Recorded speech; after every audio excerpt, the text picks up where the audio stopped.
Friends, మీకు video నచ్చితే like చేయండి, సబ్స్క్రైబ్ చేయండి. సుమిత్ర కార్తిక్ వాళ్ళ ఇంటికి వచ్చి దీపని రాని మాటలు అన్నీ తిట్టేసి అక్కడి నుండి వెళ్ళిపోతూ ఉంటుంది.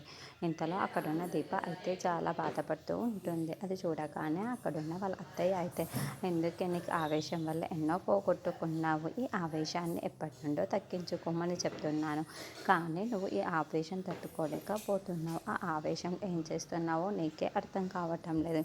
ఇప్పుడు చూడు ఎలా అయ్యిందో అని చెప్పేసి వాళ్ళ అత్తని దీపం తిడుతూ ఉంటుంది. ఇంతలో అక్కడున్న దీప మాత్రం, ఏంటత్తయ్య నేను చేసిన తప్పు, వాడు ఎలాంటి వాడో వాళ్ళకి తెలియజేశాను, అంతేకాని నేను జోష్న పెళ్ళిని పాడు చేయడానికి ఇదంతా చేయలేదు అత్తయ్య చెప్పేసి అంటూ ఉంటుంది. ఇంతలో అక్కడున్న కార్తిక్ వాళ్ళ విషయాల్లో జోక్యం చేసుకోవద్దు అని చెప్పాను కదా దీప, ఎందుకు అదే విషయాలు మనకి అని చెప్పేసి అంటాడు. ఇంతలో అక్కడున్న దీప మాత్రం, ఏంటండి మీరు కూడా అలాగే మాట్లాడుతున్నారు, సరే అయితే నేను సుమిత్ర గారికి అడిగిన ప్రశ్న మిమ్మల్ని అడుగుతున్నాను, నేను జోష్న పెళ్ళిని ఆపేస్తే నాకేమొస్తుంది చెప్పండి అని చెప్పేసి అంటూ ఉంటుంది.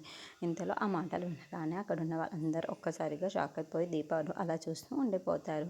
ఇంతలో అక్కడున్న దీప మాత్రం, అవునండి జోష్న పెళ్ళి అప్పితే నాకేం వస్తుంది, జోష్న బాగుండమే కదా నాకు కావాలి, నా మనస్తత్వం ఎలాంటిదో మీకు తెలియదా చెప్పాను, అందుకే నేను జోష్న పెళ్ళిని ఏమవుతుందో అన్న భయంతోనే నేను ఆ పెళ్ళిని ఆపాను అని చెప్పేసి బాధపడుతూ చెబుతూ ఉంటుంది. ఇంతలో అక్కడున్న కార్తిక్ అయితే దీపని అలా చూస్తూ ఉండిపోతాడు.